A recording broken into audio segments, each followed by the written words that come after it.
All right, we are being recorded. So everybody, I am John. I'm here from Plaid Crafts this evening, and I have the pleasure to be here with Kirsten, who is going to teach us Impasto flower vase. So, okay, so this is a really fun technique. We were just talking about impasto, and what that means is just adding dimension with paste. And I hope you guys can see this on there. I'm going to move it around a little, but you can see there's a whole bunch of dimension really in the leaves and the flowers, a little bit in the vase. And that is by adding a modeling paste to our paint. So that's a really fun technique that we're going to do today. So that is what impasto means. And it is just adding dimension to your color. Okay, so I want to show you guys first what we need. We're working on a 10 by 10 canvas. We've got the FolkArt acrylic paints, and we are using Wicker White, Licorice, let's see, Fire Coral, Medium Yellow, Yellow Ochre, let's see, Wild Wasabi, Clover, Minted Aqua, and a gray. And just like we say every week, if you've got a different palette, maybe you've only got one green instead of two, maybe you only have one yellow instead of a dark and a light. Maybe you don't need gray at all because we've got black and white and you can create your own gray. Just really follow along more for the technique and just for the layout of the painting, but have fun with it. Don't get intimidated if you don't have the exact color palette that we're using. The other exciting thing that we're using tonight, this is Artist Loft, available at all the Michaels, and this is a tube modeling paste. It almost looks like toothpaste or lotion. And this is a modeling paste, which is something that you can mix with any acrylic paint just to give it all of that body so it's dimensional and creates all this beautiful lifted, elevated dimension in our painting tonight. So this is the modeling paste. Now, I do want you guys to know, if you don't want to use the modeling paste, if you don't want to use the palette knife, we're going to have a beautiful painting before we do any of that. So still join us, stay on the class. You'll get the same look and feel, just without the dimension. So your painting will be just as beautiful. So, okay, Kirsten, there are a few people who said that they weren't able to get the paste. It just wasn't it wasn't available. So can they make it from something else, or would they just sort of do without and then go back and try it later? Or what do you think? Yeah, I would do without. Now, there's tons of different modeling pastes if you were able to find a different one. Sometimes they're called texture medium. They're usually called a paste, though, a modeling paste. So if you don't have that for tonight's class, maybe just follow along and see how you mix it with your paint. But there's no right or wrong to mixing it with your paint. It's just really easy. And you'll still have the same beautiful canvas. You'll have the same color placement and everything. You just won't have, I'm not sure if we're on the overhead camera or the front, you just won't have that lifted dimension. But your painting will be as beautiful. And they could probably put their FolkArt right from the bottle pretty thick on the canvas as well, correct? Yeah, they definitely could, which we're already kind of going to do before we add the modeling paste, mainly because I want the person without the modeling paste to have a beautiful canvas painting when we get done. But most acrylic paints won't lift and give you that dimension. So it won't be as lifted, but it will be as beautiful. Great. Yeah. Okay, so should we get started? Oh, make sure that you guys have palette paper is what I love best. You can use a glass plate, you can use a silicone mat, but something to put your paint on.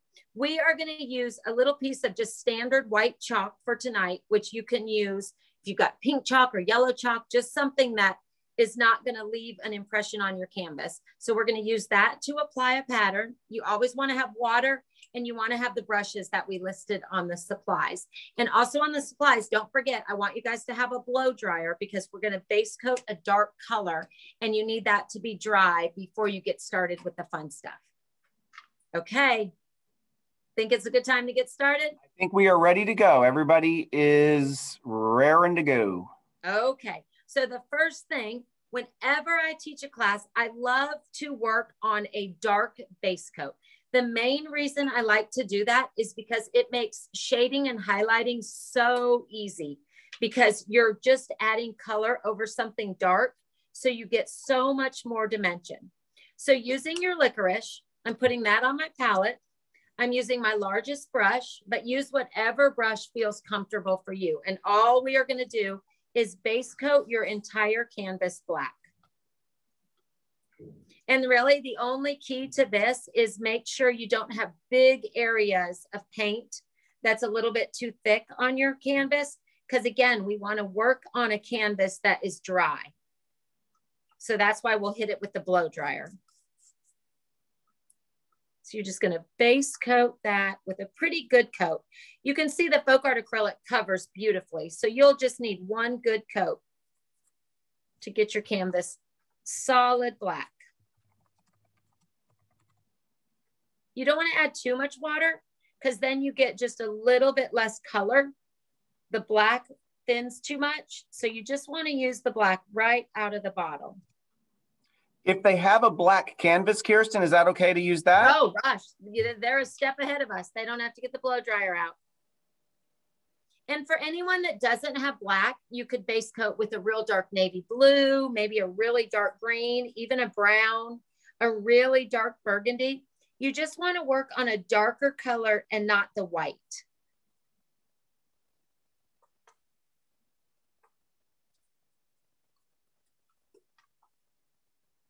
I always like to do the same thing to my edges that I do to the top. So I'm going to paint those edges also with black.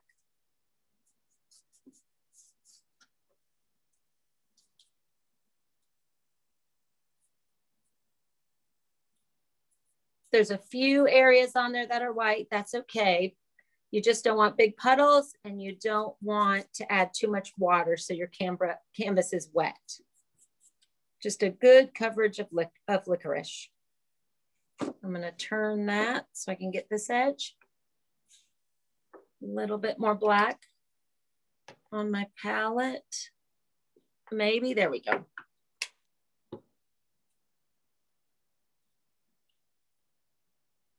All we're doing is base coating. Okay, so my canvas is base coated. And now while everybody base coats theirs, I'm going to hit mine with a hair dryer. And what I like to do when I'm using the hair dryer is I like to kind of go back and forth between hot and cold.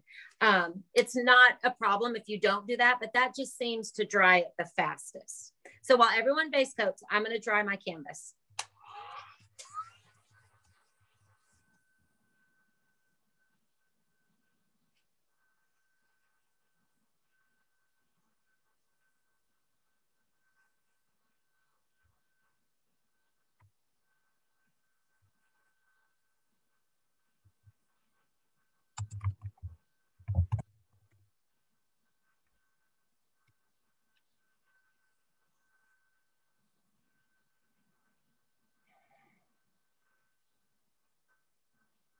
While she's doing that, I can just tell you guys that a couple of people are asking about the recording. So as always, you can go back and watch these classes in the Michaels Community Classroom page. So if you go to michaels.com/classes, the same place where you registered for this one, you can also see past classes, including the recording of this one. So if you fall behind or if you need more time, don't stress about that.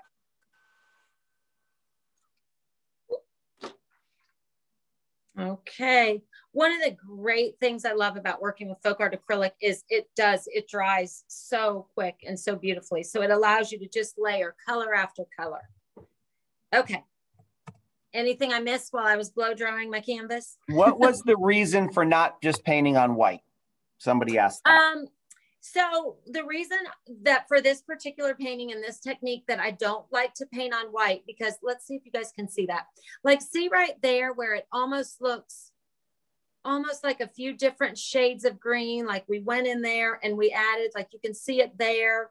You can see it in all these areas. You can even see it between the flowers and the leaves. It almost looks like we added a shadow. To get that, we would have to do layer after layer to add the shadow, but because our base coat is dark, it automatically does that as we just add the colors on the top. So it's just a technique, and it's just a fun way to get all of this dimension without layering tons of colors to create the shadow. The shadow's almost down on your canvas first with the dark base coat. All right, how's everyone doing? I don't want to go too fast. I want everyone to be able to follow along with us. So all we've done so far is just base coated in black. Yeah, yep, nobody's missed anything. Okay. Yep, we base coated black, and make sure that it's dry, because if your black is not dry, you're really just going to blend the black into the color. So you really want to use a hair dryer to get that dry, which only takes a second with the hair dryer.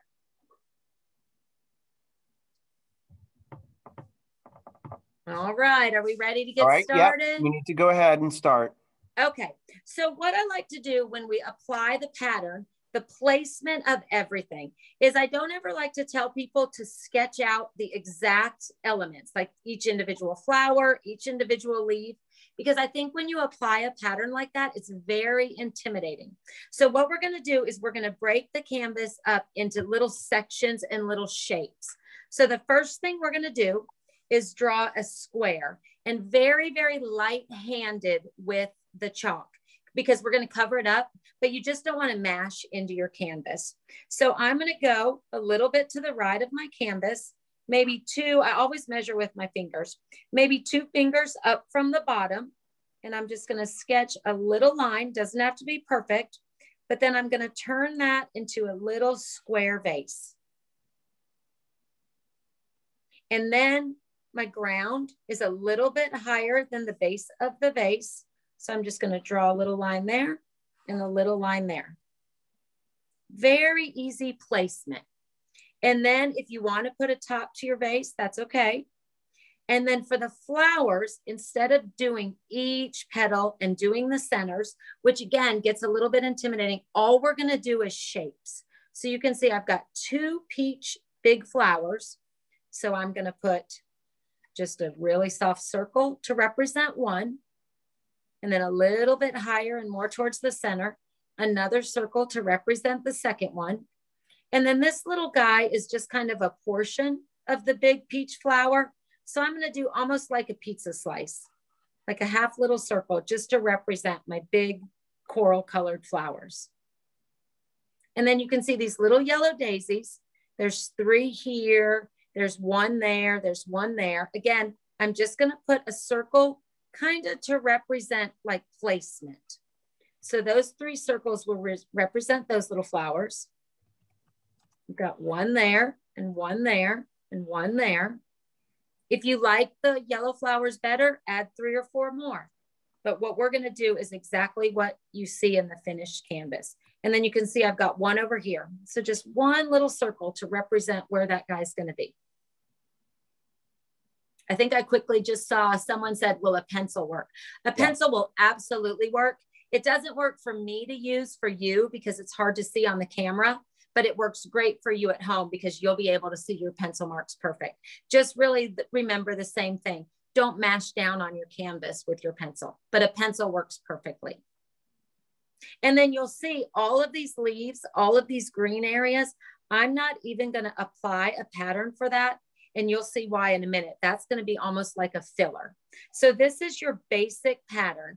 And the only other thing I'm going to sketch is see this little shadow area.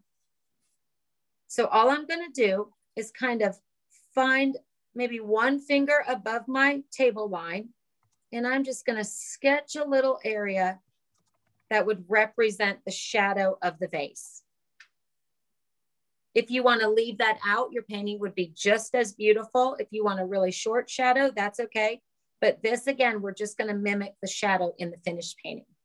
So that is all you really need for placement. And it's more placement than it is pattern.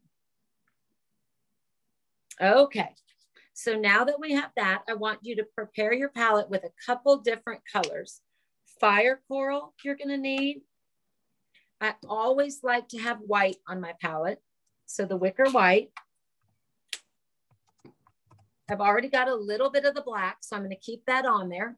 And then I'm going to do a little bit of this steel gray. Again, if you don't have steel gray, you can mix a little bit of the black and the white to create a soft gray, but I'll show you how to do that when we get there. Okay, so the technique that we're doing tonight, I always want you guys to have a dry brush. If you have to clean it in the water, that's perfectly fine, but always dry it off as best as you can on a paper towel. You don't want a lot of water dripping off of your brush. Okay, so this is my medium, my number 10 flat brush, dry. If you got it in the water, that's totally fine. Just dry it off on your paper towel and get as much of the water as you can out of there.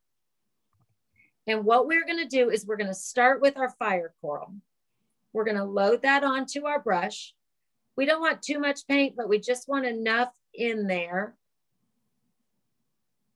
to base coat our flowers. If they don't have fire coral, is there a way to make a darker pink like that from something else? How should they do that? Yeah, so if they have a red and a white, they could make a pink, like a brighter pink, and add just a touch of yellow, would kind of help make it into a coral. Okay. If they wanted their flowers to be pink, absolutely, that would be beautiful. If you want these big flowers to be a lavender, do whatever color that you want. But always to create a coral, you would just want a touch of yellow or a touch of orange in a pink color. There you go. Thanks. Okay, so for our big flowers, 2 full ones and a little one, starting at the center of our little flower, I always like to make a little X. And then repeat that, making almost like a little snowflake pattern. I'm going to do that in the center of both of my full coral flowers. And then picking up paint as you need it, I'm going to start on one of those lines and just use that to make a petal. So it's a big comma stroke. You're kind of going up and creating almost like a teardrop pattern. And you're just going to repeat that around, defining your petals. Now it's a heart. And one thing I love to tell people is move your canvas around. It's not comfortable for me to do the same stroke going that way. So I like to move my canvas so I'm always going up and away from me. Really feel confident moving your canvas because it makes painting so much easier for some people. And with the style of this painting, each petal does not need to be exactly the same. All you're doing is defining the base coat of your flower. And you can see on there, see how that black is showing through? And that you can see where it's already creating that dimension. Same with this one. I'm going to start on one of those lines, that little line right there, and just make almost a teardrop shaped petal starting at that center snowflake that we created. Moving the canvas as you need, whatever you're most comfortable with. And don't worry about covering up your chalk completely. You can see mine is still showing, but at the end, all of that will be covered. And then with this little half flower, envision that as the center of your flower. So your little comma strokes, your little teardrop shapes are going to come out of that center part of your flower. And I'm just going to do 4 little strokes. You don't want so much paint that the black is completely covered because you want kind of that dimension with the black showing through. So there you've got placement for those flowers. I'm going to clean off my brush and I'm going to get the smaller brush. This is a number 6 flat. Again, dry. If you had it in the water, just dry it off on your paper towel. Oh, I didn't have you guys put yellow. So medium yellow, you're going to want to put onto your palette. And what I'm going to do again is just load my brush, not too much, but just enough to get good coverage when you're doing the strokes. And I'm going to do the exact same thing, marking the middle, maybe just with an X, just so it gives you a place to start your stroke. It's really light, but you can see just a soft little X in the center of that circle. And the same thing, staying on the chisel, which is the flat tip of your brush, and just pushing forward, creating again like a little teardrop shape, always starting on that center X. Each petal does not need to match the next.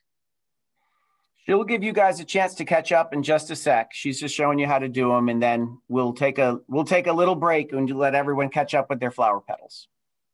Absolutely. And again, you're just starting on your chisel, which is your flat tip of your brush, and creating a little teardrop shape, starting and stopping in the center of that circle pattern. What brush are you using for the yellow ones, Kirsten? So this is the number 6 flat. And you can see, this is a good spot where you can see where the black is showing through. You want that because that again creates all that beautiful dimension. We're not trying to cover up the black. Yeah. Do you think you can do one? I know it's going to be hard for you because your hand sort of covers the overhead. Can you sort of hold one up and try and do it? Yeah, let me do so this. We can okay, see. So I'm going to try that guy and I'm going to do it. Now you guys do it up and down, but I'm going to kind of cheat and do it a little bit sideways so you guys can see it. So there's my little X. It looks like a little old-fashioned button. That just tells you where to start. Oh, let's see if I can do it sideways. So you're just going to start and go up and pull right back down. Did my hand get in the way? Let's see. You're going to start on your little X, go up and pull right back down. There we go. Is my hand covering it? Let's see. No, now we can see. And you guys can always practice on your palette if you want to try and do a few of these strokes before you putting it to your canvas. But oh, absolutely. Trying to keep my hand out of it. But see, like that one's a little bigger, that one's a little smaller. That is absolutely wonderful. You do not need each petal to be exactly the same. And if you look at the finished painting, you can see where, she's going to go over the top with a lot of this stuff. So it doesn't have to be exact right now. Nobody stress. Yep. All this is your base coat and your placement to have all of this fun in a minute. Yes.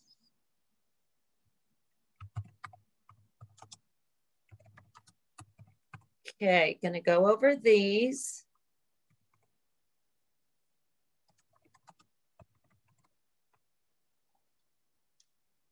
And then my last little flower that's down here on the bottom.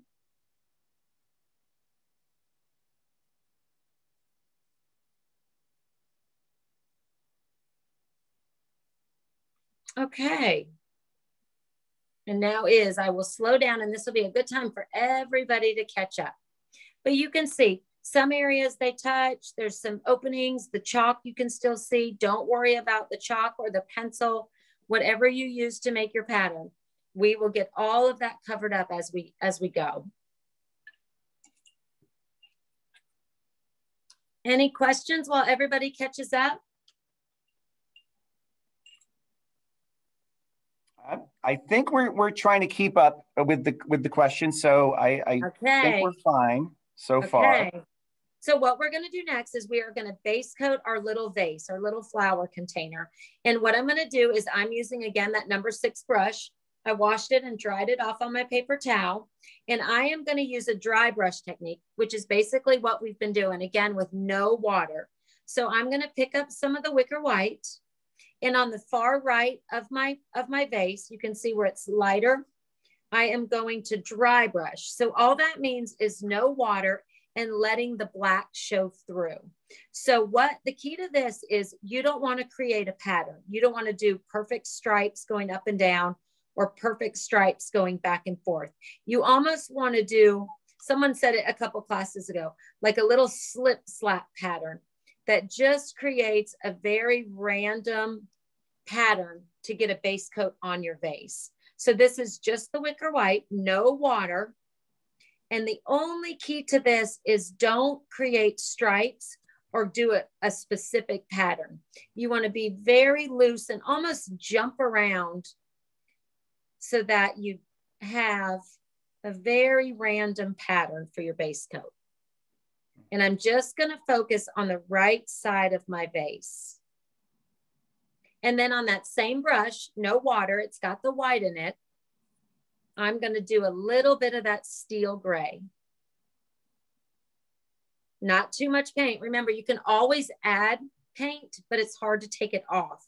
So doing that same technique, back and forth, I'm going to create a base coat on this side of that little flower vase.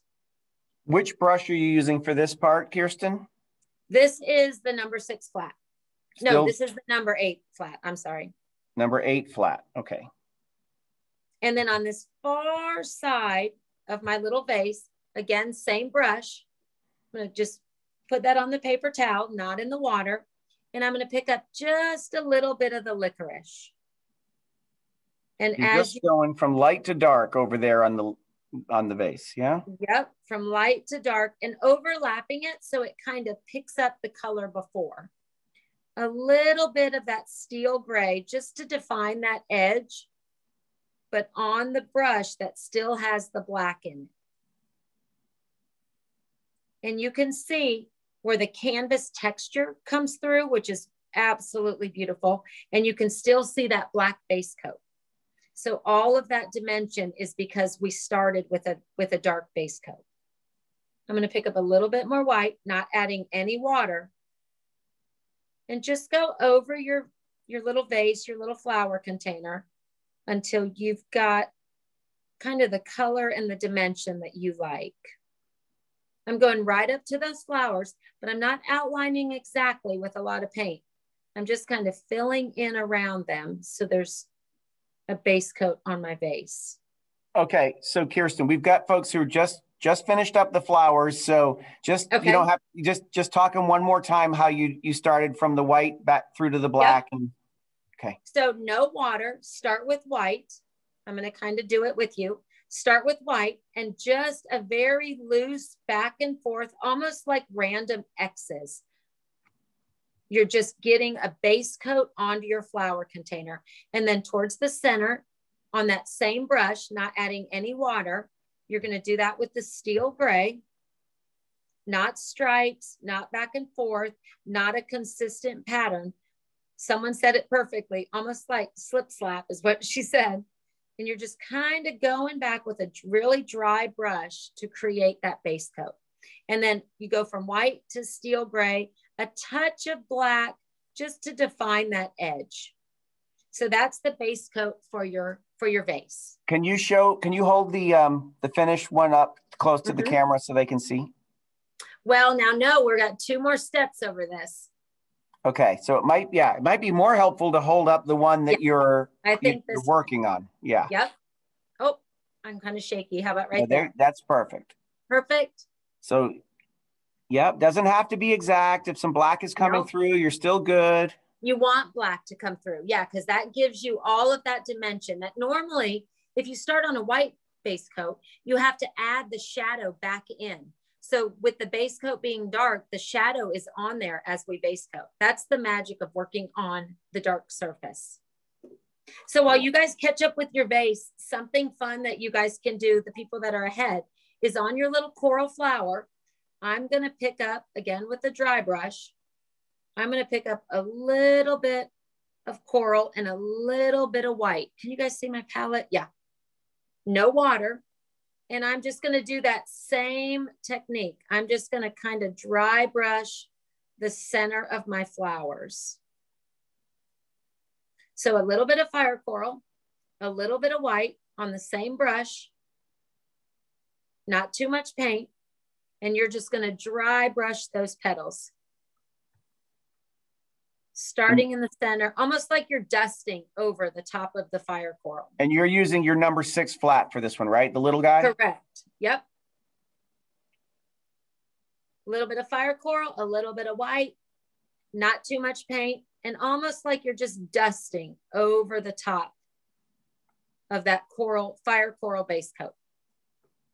Yeah. But you can see it adds a little bit of dimension and you get that texture of the canvas, which is always so beautiful.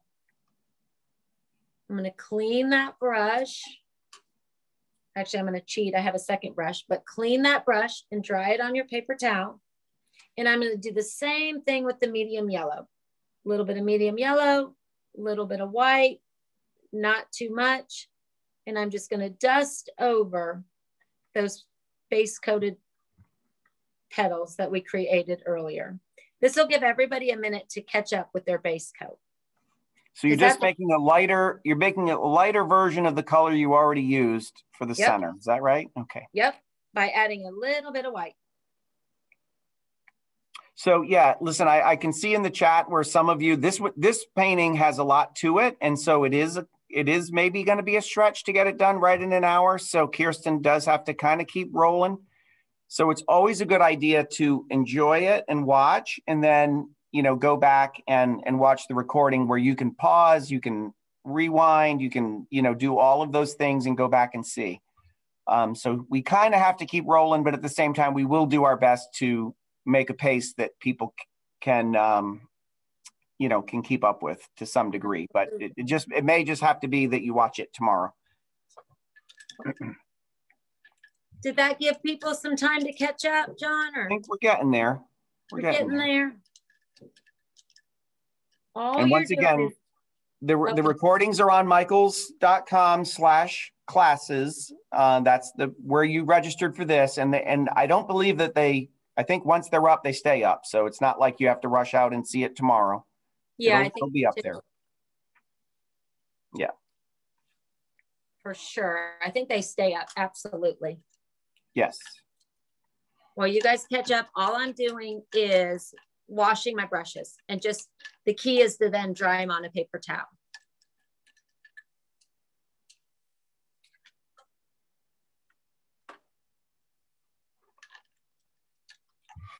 All righty. Okay, let's move on. Okay.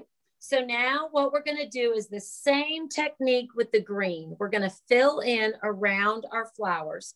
So I'm going to put both the light green, which is that wild wasabi, onto my palette, and then also the dark green, which is the clover. And this is one of those instances, if you only have a dark green, you can mix a little bit of white, but we're going to use the two different greens. So what we're going to do here is we're not going to create individual leaves. We are going to fill in the areas around the flowers to just make this really loose green background for all of our flowers to sit on. So this is my medium brush. Again, get all the water that you can out of it on your dry paper towel. You squish that into the, yeah, now you guys can see that. Just removing all of the water. And I am going to start with my darker green, which is Clover. I'm going to load my brush, but again, not too much because you want that base coat to show through. And using that same technique, I am just going to dry brush between these little flowers starting in the center. I'm going to pick up a little bit of that light green, mainly so you guys can see it. So if you're using one green, pick up a little bit of white. But if you're using the wild wasabi, pick up a little bit of that on your brush. Again, not too much because you want that black to show through. And you're just kind of outlining, not touching exactly. Let me hold that up. You can see where the black edge is still in there in some areas, but you're just filling in that area in the center between your yellow and your coral flowers. What brush are you using for this, Kirsten? This is the number 6 flat. Okay. A lot of folks are interested in why you keep saying have your brush be dry. What's the point of always having the dry brush? So when you don't add water to your brush, that's how you're able to get mainly the texture of the canvas, and also not water down the same color of green in all those areas. Where you get more paint on your brush there and less paint there, it looks like two different colors. Where if you had water on your brush, it would almost be like the same color wash in between. So the dry brush allows you to get several different colors in there with just the same color. Does that make sense? Yeah. So then I'm going to do the same thing, starting just outside the edge of this yellow flower. And I'm going to fill that in with green. And then what I'm going to do is I am going to, right here where my yellow and my coral meet, I am going to do almost like a leaf pattern, a little section where I'm going to end my greenery. So I didn't want to create a leaf because I don't want a hard edge, but kind of in that same pattern that a leaf would be, but with an irregular edge. That's how I'm going to end the green on that side of the floral bouquet. I'm going to do the same thing down here. Instead of creating a perfect leaf pattern, I'm just going to color in that dry brush green in the same type of shape that a leaf would be. Picking Can up you the hold green. hold the canvas up close while you do a green so they can see? Yeah. Yep, I sure can. So I'm going to do it right here. So instead of making a leaf pattern, because you don't want perfectly smooth edges, I'm just going to kind of mimic the shape that a leaf would fill that area with, but with a very irregular edge. Does that make sense? I'm going to do this. And which green are you using? Are you using the lighter one that you made or the darker one? I'm using the Clover with a touch of the light green, which is the wild wasabi. Same here. You don't want a perfect leaf, but you just want a little area of green that would represent a leaf. Same with right here. Not a perfect leaf, but a little area of green. Oh, trying to do it without wiggling the canvas. So guys, she has Clover, and then sorry, now I've forgotten what the lighter green is, but she's just put a touch in there. Yeah, wild wasabi. So you can mix up whatever shade of green you would want, I would imagine, right, Kirsten? Sure, absolutely. You just want a little touch of a lighter shade, which is white if you don't have two. But if you have two, you want a little bit of the light. So all you're doing is adding in the green in those areas. And then I'm going to do the same thing right here. This is a good place to show it. So a leaf pattern would be too exact. So we're just going to kind of mimic the area that a leaf would fill. But we want to keep that very irregular edge.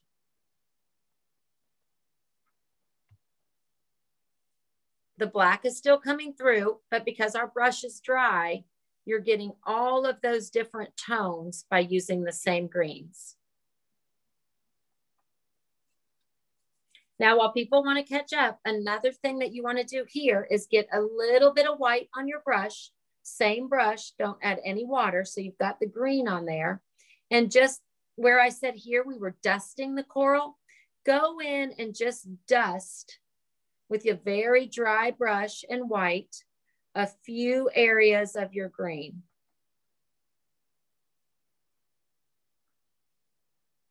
You're just dusting over it, just barely, just to add. See where you got some dimension then by the white touching the green? Mm-hmm. So even there, you've got a really pretty bouquet of flowers. You've got beautiful little daisies, you've got your big flowers, your green really accents the edge. You've got your beautiful vase. So your canvas is coming along beautifully. I think people are saying the very same thing. Lynn just said, it's already so pretty. Oh, I'm glad. So, yeah, people are loving the technique. I love it. Okay, so I don't want to rush ahead, but I do want to keep going for the people that are caught up. So now what we're going to do is I'm using my larger number 10. And this I want to use, this is actually one of my new favorite colors. This is Minted Aqua, which is a really light aqua with a little bit of mint. It's almost like chocolate chip ice cream. So if you don't have Minted Aqua, a great way to make this would be with maybe a white and a patina, mostly white with a touch of patina. You could use a baby blue, would be beautiful, with a touch of green. That would be a great way to make a Minted Aqua. But this is a beautiful pastel color. Okay, so all we're going to do here, same thing, a dry brush with no water on it. And all you're going to do is pick up that Minted Aqua, and we are going to fill in around our bouquet, all those areas that are black, above our line. So nothing on our table and nothing in our little shadow that we created, but around all of our leaves and around all of our flowers. And the same thing here is no water, and don't create a pattern. Don't start in this corner and base coat your area, working your way up towards the flower. Maybe make an X there, a little dash mark there, and hop around that canvas, because as paint falls off of your brush, you get different shades of this same color. So you're going to just kind of hop around, making little dash marks, almost like little dash strokes. If you start in the same area, or if you do stripes, what will happen is you'll create a pattern, and that's what you don't want to do. You don't have to perfectly match up to what's already been base coated, your leaves and your yellow. You want to leave a little bit of black in some areas. The fun thing about this is you don't want to overthink it. You just want to go back and forth, again, almost like you're polishing that area of your canvas. But you're moving all around. You're polishing really fast. See where you get full coverage in some areas and not in others. And then I'm going to jump up and do the same thing above my flowers, but moving around so that you get different values of that same minted aqua. Picking up paint as you need it, but remember, don't ever pick up any water. And there again, this is a great way to see that if you had water in your brush, you wouldn't get all of those different colors using just one color. That would fill in, the water would fill in all that texture of the canvas. So just back and forth above your table line.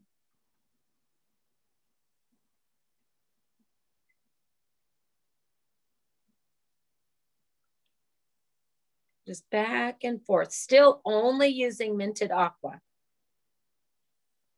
If you don't have minted aqua, how could they make something like that? Now, if they have, let's see, our wild wasabi, they could add a good bit of white to that. They wouldn't get the blue, but they would get a really beautiful soft pastel. If they have maybe a patina or a turquoise, they could use mostly white with just a little bit of patina to it. Sure. So those are some different ways that they could do it. It's really just a really pastel patina with a hint of green. If you want your background a little bit brighter, you can just repeat the dry brush technique until you get kind of the value of the minted aqua that you like. But you're just polishing. I like that word. You're just polishing around your flowers, your leaf, and your vase. Can you guys see the part that I love the best? And I know it's the hard to see, but where the texture of the canvas, where those little areas where black still pops through, almost outlining and giving some dimension to your flowers. You guys see that? Now, one thing I like to do, and I'm not going to focus on this because I want everybody to have their canvas beautiful when we get done with 1 hour, but always do to the side of your canvas what you do to the top. So maybe don't jump ahead and do this if you're trying to catch up, but if you're caught up, I always like to do to the sides what we did to the top. So because we did the patina the minted aqua on the top, I want you guys to do the same to the sides, because these canvases just look so finished and so perfect without a frame if you paint the edges to match the canvas on the top. So I'm just going in. If you're caught up, do what you do to the sides, or do what you do to the top to the sides. Just a dry brush, just to really finish off that canvas. But that is easily something you guys could do tomorrow if you're trying to catch up. It already is so beautiful. You've just got really, really beautiful texture. Okay, how's everyone coming? I've got my little shadow and I've still got the base of my table. Okay, for those that are ready, what we're going to do is we're going to do the same dry brush technique, same brush. I'm not even going to clean it. I've got the Minted Aqua on there. And what I'm going to do is I'm going to pick up on this brush a little bit of the wild wasabi. So this would be my lighter green. And I'm going to do that same technique starting on the right of my canvas. Just back and forth, jumping around, not in my shadow area. I'm going to stay on the edge of that, but I'm going to outline my vase. I'm going to outline where the ground meets the background, picking up a little bit more of the wild wasabi. But you can see that Minted Aqua, because I did not clean my brush, is also coming through. But I'm only picking up the wild wasabi. And just back and forth. Not too much. Remember, you can always add paint, but you can't take it off. But creating a really soft tabletop for your vase to sit on. For those of you that are on the same level that, or on the same stage that I'm in, do to the sides what you do to the top. So all I'm doing is dry brushing that light green to my edges. But that's a great thing to go back and do tomorrow if you're trying to catch up. Mm-hmm. It's just a great way. These canvases by Michaels are just so high quality, and it's a great way to not to have to add a frame. Okay, so you've got a beautiful bottom. You've got the beautiful Minted Aqua around it. All we've got left really is our little shadow area. So if you're caught up, I'm going to clean that brush in the water and dry it on the paper towel.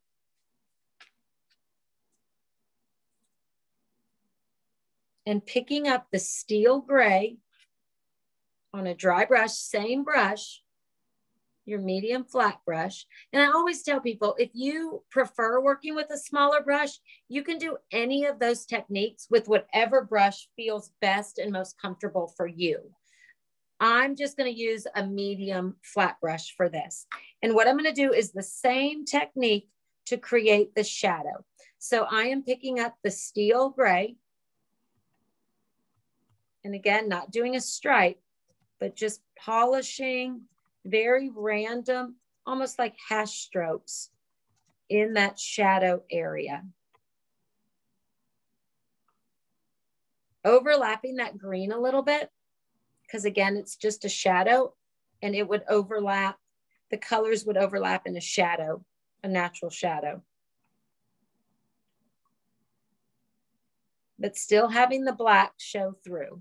I'm going to pick up a tiny bit of licorice on the same brush. I'm not going to clean it. And I'm just going to do those little hash strokes. Are you doing, what are you using your 8 brush now? Your number 8 or your? This is my number 8. Yep. Number 8, yeah. So you've just created a little spot for your shadow to sit. So all we have done here is really apply a beautiful, loose base coat, but that is still a beautiful canvas. You could be done with this, and that is something that's absolutely gorgeous. We don't have to go any further, but we're going to do some fun techniques just to add to that. Well, you guys catch up. I am going to clean my brushes. That's all I'm doing. Does anyone have any questions to get to here? Yeah, somebody was asking about, because they just noticed you are always using the flat brush for all of these techniques. Is that correct? Yep, always a flat brush. Okay. And that's just because it gives you the option of like the chisel edge and... Yeah, and again, if a round brush, maybe on these little areas of the yellow flowers, that would be the only place that I think in tonight's painting that it might be helpful to someone that's just more comfortable with a round brush. But yeah, a flat brush is perfect to get that random, almost polished dry brush technique. It's just a great way not to create a pattern. All right, who's ready? I know the palette knife. Some people are already saying, is it palette knife time? I never know if that's a good thing or a bad thing, but yes, it is. It is. Palette knife time. Okay, so in all the classes, we talk about a substitute for a palette knife. This is just the very basic plastic palette knife. You can see it's a little bit flexible. It's not fancy. Some of them have a pointier edge. Some of them are longer. Some of them are shorter. Any palette knife would work. Some people have said, can I use a butter knife? It will definitely be more challenging. Almost better would maybe be the flat end of a spoon that you have at home. Even a piece of a credit card or a gift card that you cut into this shape would work. But just a really inexpensive palette knife is the best thing, because the key to this is that little bend in the palette knife that lets the handle be off of the surface. So if this is your canvas, my hand is your canvas, you're able to skim across your surface because of that bend in the palette knife. So a very inexpensive palette knife, but any shape, any point, any, some are bigger, some are smaller, anything will work. Sounds good. Okay. Now, so what can you explain, sorry, just before you jumped in, because I know you're getting ready to use the paste, and some folks, you know, we talked about this at the beginning, but I think some people have joined. People don't have the paste, or they want to know if they can use gel medium or different things. Can you kind of tell them what the difference is there?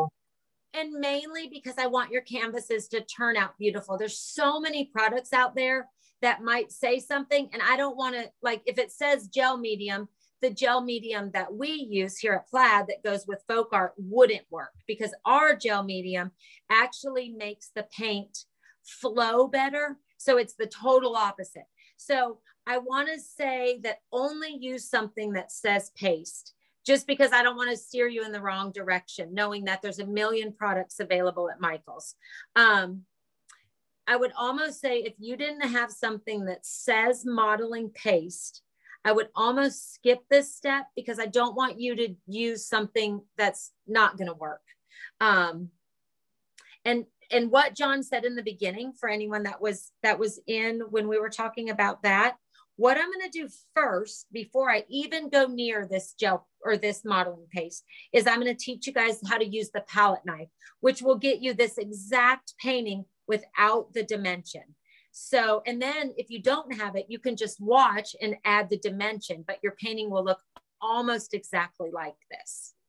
Is that, I think that's your best bet, just because there's so many different names out there, gel, texture, and I don't want to steer you in the wrong direction, not knowing exactly what product you're using. Does that make sense? It makes sense. I mean, there's all kinds of ideas being floated around, and honestly, you might have to just try it. Like somebody said, spackling or joint compound, maybe, but you just, you would just have to experiment with that. Absolutely. You know. Yeah, absolutely. Okay, but using the palette knife, with or without the modeling paste, we haven't even used that yet. The key to the palette is a very soft hand. You don't want to mash into your canvas and mash down, because you'll lose all of your beautiful base coat. So the key is a very soft hand, and the key is to skim, almost let the canvas grab your palette knife and skim across the areas that we are going to be painting. And I'm going to do it first over here on my palette paper. I want to make sure that you guys can see that. Okay, so what I'm going to pick up first is I am going to pick up this fire coral. I'm going to scoot these out so there's no shadow on my canvas. So I've got fire coral on my canvas, and I have got white on my canvas. You usually always put two colors on your palette knife. So the key to loading a palette knife is you just want to pounce into your first color. So this is your coral, and you can't do it wrong. If you have a little less loaded or a little more loaded, that's okay. You just want to pounce into the paint and then kind of scoot over to the side, pouncing a little bit of it off. And then I'm going to pounce into the white. Whoops, I didn't pick up any of it. Dried a little bit under these lights. You can see I've got white on there, but because it's such a defined line, I want to pounce a little bit next to that, just blending those colors. And again, I don't want you guys to overthink that. There's no right or wrong way to blend those colors on your palette knife. You just want to have two colors that are blended a little bit. If you want a little bit, if there's more white, more coral, that's okay. You just want to have two colors that are blended somehow on your palette knife. Now, when you use a palette knife, can you guys see? Let's see, I'm going to move that up. In this area right here, you want to be flat with your surface. You don't want to mash down. You almost want to skim across your canvas. So you set that on there and you almost skim or let your palette knife jump across your canvas, picking up paint as you need it. And then in little sections, like right here is going to be doing the flower. So let me actually do this. If this is my little flower, can you guys see? Yep. So there's my two petals. Because it's a smaller area, we're going to pick up the coral. We're going to pick up a little bit of that white, just blend it on our palette knife, and same stroke that we did with the brush, but you're going to just let it skim, just touching some of the areas of that little flower. Could you guys see that? I know it looks weird on there. It's not cute on there at all. But what it's doing is it's adding just another layer of color to our base coat. Okay, so I'm going to pick up the coral, pouncing on the edge of that paint, pick up a little bit of the white, pouncing on the edge, and I'm going to start on this flower right here. Very soft-handed, and I'm just going to skim. And this is a really important spot to turn the canvas to be what's most comfortable for you. For some reason, I can only work going right to left. I'm sorry, left to right. So I'm going to move that canvas and just let that palette knife skim across that area. And let's see, I'm going to hold that up. Can you see it's absolutely not the same on each petal, but what it's doing is it's adding so much texture and dimension to that flower area. Oh, I'm shaking a little. I'm trying not to. Can you guys see that? Yep, we can see it. Okay. It's good. So I'm going to pounce in the fire coral, pounce in the white, turn your canvas. Again, that's kind of the key for me, is to turn my canvas to whatever feels comfortable when you're working, especially with the palette knife. You don't want too much on there, but you want just enough to get that dimension. On here, same thing. You're going to just mimic what you did with the paintbrush, just by adding a little bit of dimension to those coral flowers. A little bit of coral, a little bit of white. We're going to do the same thing on this last full flower.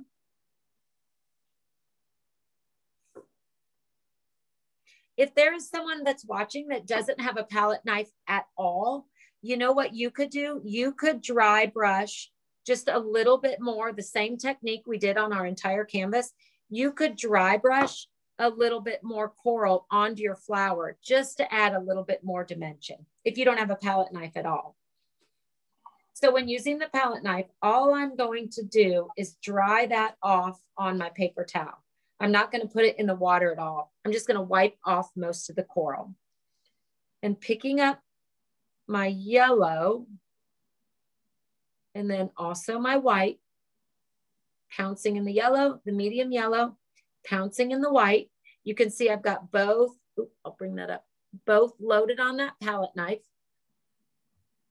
I'm going to do the same thing with my little yellow daisies. I'm just going to mimic the same direction that we did with our brush, but very, very light-handed. You don't want to mash down on your canvas because you don't want to completely cover up your petals.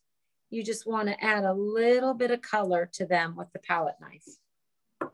Picking up the paint as you need it, rotating your canvas, a little bit of medium yellow, a little bit of white.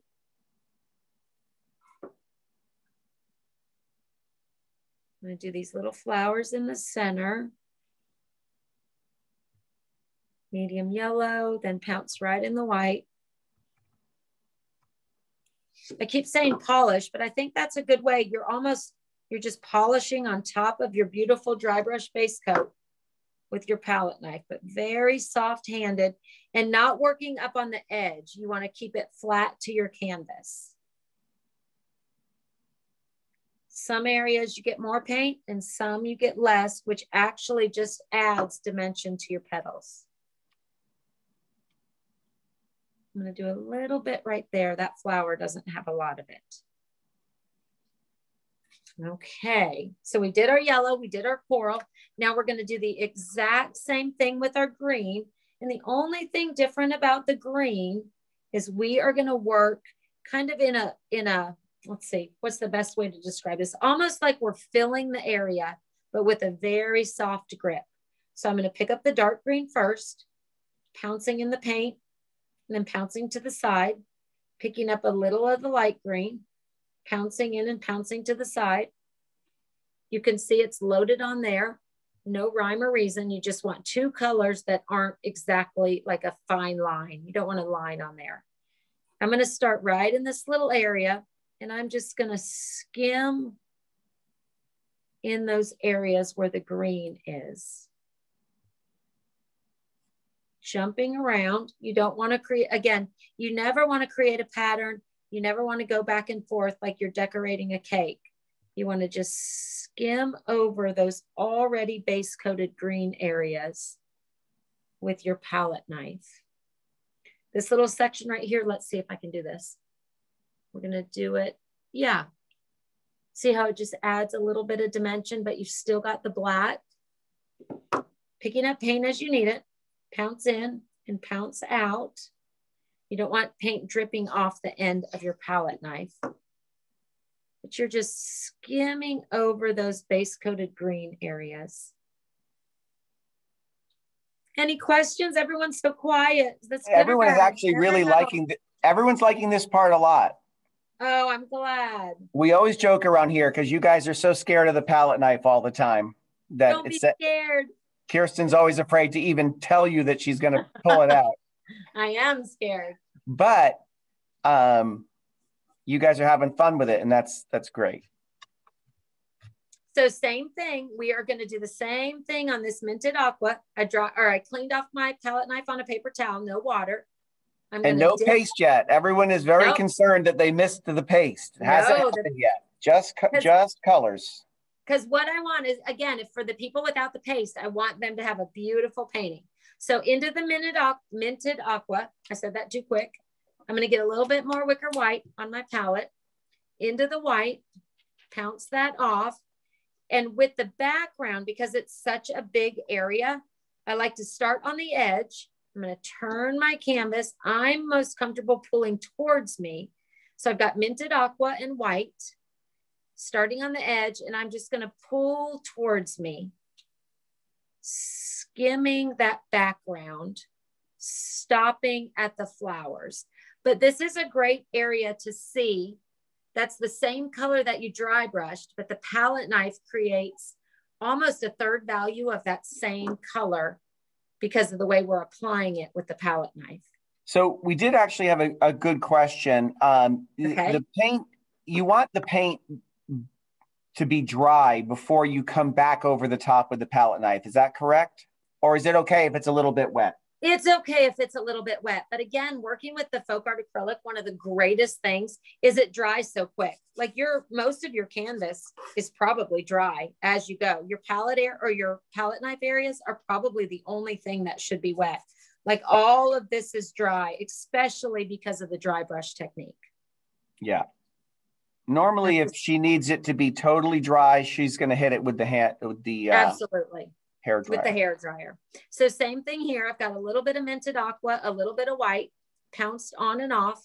I'm just going to pull towards me, stopping when I get to the flower, but just creating more beautiful dimension on your background. Clean off that on a paper towel. I'm going to do the same thing. I need a little bit of the wasabi, a little bit of the white. And I'm going to do the same thing on our little tabletop. I'm going to start on the edge of that canvas and just pull towards me. A little bit more of the wasabi. On big areas like this, you could really see the dimension that the palette knife creates. Ooh, that was perfect. Yeah. See how same exact colors, but you get all of that dimension. by doing dry brush first and then palette knife second. Okay, I'm going a little fast. I want to get to the paste for those. But it also shows for folks, they don't need to be back when you were doing the slip slap step. That's one of the reasons why you weren't so stressed about it, because you're coming back and you're coming over the top and changing that texture anyway. Absolutely. That is just a base coat to keep building fun techniques on. So yeah, don't get too worried about exactly how that looks, because you see that she's coming over the top and changing it anyway. Perfect. Exactly what John said. Good job. Okay, same thing with the gray. That's a little bit of steel gray, pounce, and a little bit of wicker white. And I'm going to do the same thing. I'm going to turn my canvas, because remember, I'm most comfortable coming towards me, very light-handed. And I'm just going to do that same technique on my flower vase, pulling that towards me. See that dimension that it creates? I'll do a little bit down here so you guys can see it. And I'm going to do one more swipe on my little shadow. I'm going to pull that down, giving that little vase a spot to sit. Okay, so there is some fun techniques with your palette knife. Now, the only thing that we are going to do, now this is a beautiful painting. For those that don't have the paste, you guys can watch what we're doing, but know that this is a beautiful technique, a beautiful painting that can be considered done.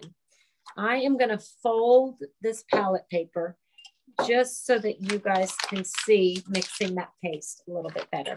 Okay, so this again is the Artist Loft modeling paste. It's great to work with. It's available at Michael's. I'm going to squeeze that out and you can see it's just like toothpaste.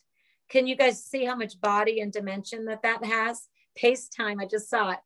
So that is your paste. Squeeze a good bit of paste out on your palette paper.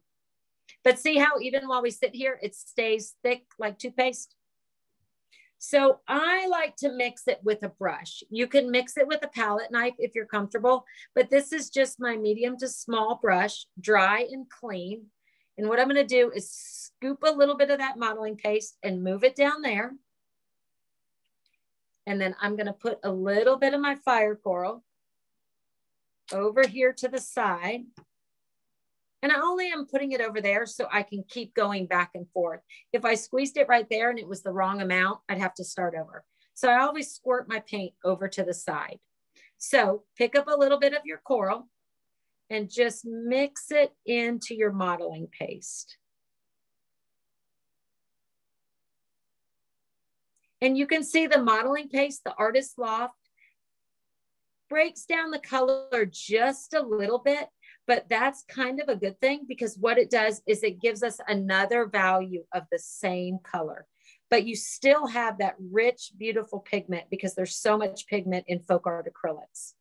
But see, as I mix that, you don't lose any of the body. You still have that really thick paste consistency. Are you using a little flat brush, like a little number 6, or what are you using? Yep, a little number 6 flat brush. Yeah. Now, there's 2 ways that you can do this. For the people that hate the palette knife, don't use it. For the people that love the palette knife, you can definitely use it. And I'm going to show you guys both. So all you're doing, your intentions is not to cover up your entire flower. Your intentions are just to accent it. So I'm going to get a good bit, Meryl, a good bit of paste. You can kind of see it on that brush. And I am going to, let's see a good way to explain this. Maybe too much peanut butter on a bagel. I am just going to kind of texture that just on one section of my petals. You don't want to cover it completely. You almost want to, you don't want to spread it around. You almost want to put it, just lay it on there without covering it completely. So that is using a brush. I prefer to do it with the palette knife. So if you're comfortable with that, pick up a good bit of your modeling paste mixed with your color. Don't pounce it off like we did with the paint. Get it on there. See how thick it is? And then the same movement that we did with our palette knife, you just want to scoop that onto maybe every other petal. Can you do an up close one for us on that? Like, yeah. Yep. That's tricky to do. Let's see if I can do it. You just want to, using your palette knife in that same direction, you want to put that on there. Oh, let's see if I can get higher. See the dimension that you get? It's hard to see on here, but there is so much. Yeah, you can see it. Then what I want to do is getting some wicker white, because this modeling paste, it's not clear, but it's also not white. So even when you want a white color, you want to mix that. It's almost like a gray. So I'm going to get a big pile of the modeling paste, dip right into that wicker white, and mix that together. The acrylic so Kirsten, here is actually a pretty good question. If you have the paste, are you still going to want to do the palette knife, all that palette knife work before you're doing the paste? Yeah, because, well, two things, depending how heavy of a dimensional look that you want.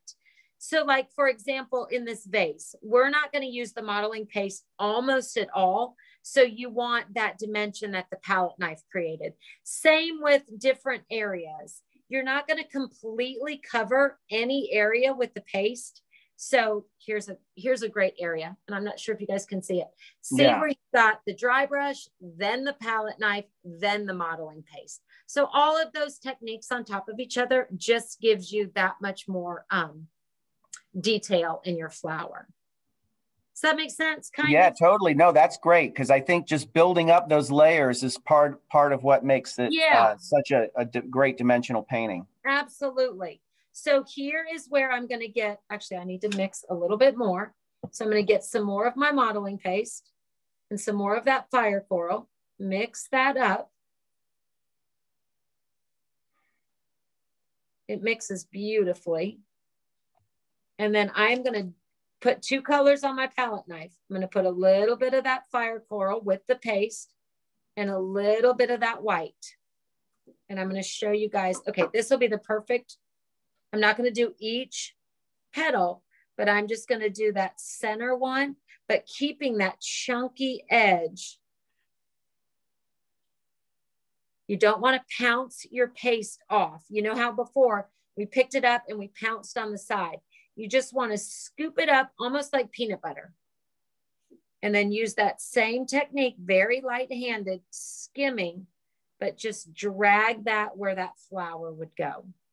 I'm going to do the same thing. I'm going to scoop up a little bit of white, scoop up a little bit of coral, a little more coral. I'm going to turn my canvas, and I'm going to do it in this area right here. You're not going to cover it completely, because remember, you're not mashing onto your canvas. You're just accenting a few of those areas with the dimension. I'm going to do this one. And let me show you guys, if you want to use the brush, you just scoop a good bit of the coral, a touch of the white, and I'm going to do it on this flower, and you're just going to kind of place it on there. You don't want to bend it or blend it together. You just want to place it on your flower. I'm going to do a little bit. This one's a little different because I like the palette knife best, but I'm going to pick up that white and just skim that across my flower. Can you guys see where you're getting all that beautiful dimension? All right, I'm going to do the same thing with the sunny yellow or the medium yellow. I'm going to put that onto my palette paper, pick up some of that paste. This time you can see I'm mixing it with my palette knife. Again, do whatever is most comfortable for you. And then for here, I'm going to use the tip of my palette knife, and I'm just going to pull dimension into the center of my little yellow flowers. Let me try to do one elevated. Okay, so I'm going to dip the palette knife into the paste. See how it's got the yellow on it? And I'm just going to pull maybe every other petal. Oh, I'm wiggling too much. Sorry, guys. But just to create that dimension. I'm going to try it here, down here too. Pick up a little bit of white. Oh, it's hard to hold. It's hard to hold and do. Hmm. I'm going to do it on this little guy. Maybe I should put it flat. I'm being too wiggly. But a little bit of white and a little bit of yellow. You don't pounce it off. And then you're just pulling into the center of those little flowers. You're not covering up everything. You can still see the dry brush and you can still see the palette knife. You guys see where you're getting all that dimension? Yep. Somebody just said, I love this comment so much. Somebody just says, I feel like I've taken a whole semester of Art 101 in the last hour. I hope that's a good thing. It is a good thing. Everyone's excited about learning all this new stuff. Everyone I love that. Someone taught me years ago that just learning techniques is such a great way to be a more confident crafter, painter, whatever craft you do, because the techniques allow you to try new and different things. Okay, so now we're going to do the same thing. I have a dry brush. I feel like I'm going a little fast, a little bit of modeling. Well, we're running long, so we are going to have to wrap it. So I'm wrapping it up. All we're I want almost to show there. you guys is how to do the green. I'm mixing modeling paste with Clover, getting that same beautiful green with lots of dimension because of the paste. I am going to dry off my palette knife with a paper towel, remove the color. Again, no water. And for the green, I want to make sure you guys can see that. I'm just going to pounce in there and pick up some of the green. And all I'm going to do is pounce that onto some of my green areas. Here's a good little area where I'll show you. I'm just going to add some of that modeling paste with the Clover mixed in to some of those areas where my green is already base coated. Maybe if I see how, oh, does that show you? No, I was trying to show you guys the dimension. I think you can see it. We can get the idea of it, sure. So you're just going to pounce that on there just to add all of that beautiful dimension to your canvas. Okay, and the very last thing, just to define our beautiful flowers, this little color that we haven't used at all, this is yellow ochre, which is just a darker yellow. So if you don't have a darker yellow, you could add the tiniest little bit of black would work, or a little bit of brown if you have brown. That would make your medium yellow a little bit darker. So I am going to mix, actually I'm going to leave that right there. That's my modeling paste, a little bit of the yellow ochre. I'm going to mix that up. Again, you've got all of that beautiful pigment. The FolkArt mixes great with this modeling paste. Mix that really good. You can see how quick and easy it blends together perfectly. And then using the palette knife, all I'm going to do is scoop that onto the edge and create those really textured centers to each of my big flowers. Scooping that almost like a little scoop of peanut butter. I keep referencing peanut butter. I'm going to put that in the center of my little daisies. Can you guys see? You're not creating a perfect circle. You're not overthinking it. You're just really adding the color and the dimension to the center of those little flowers. If you want to pick up, look, I'm going to pick up just a touch of my modeling paste that's mixed with my white. You can just pounce right over that to put a little bit of white into your flowers. And then on the very end of a few of my leaves, you can see it here and here in the finished painting. I'm just going to dot, which will almost represent a few little wildflowers that are just the final details of your spring floral arrangement. A little bit of white and just dot that on there. Again, you just want a really soft,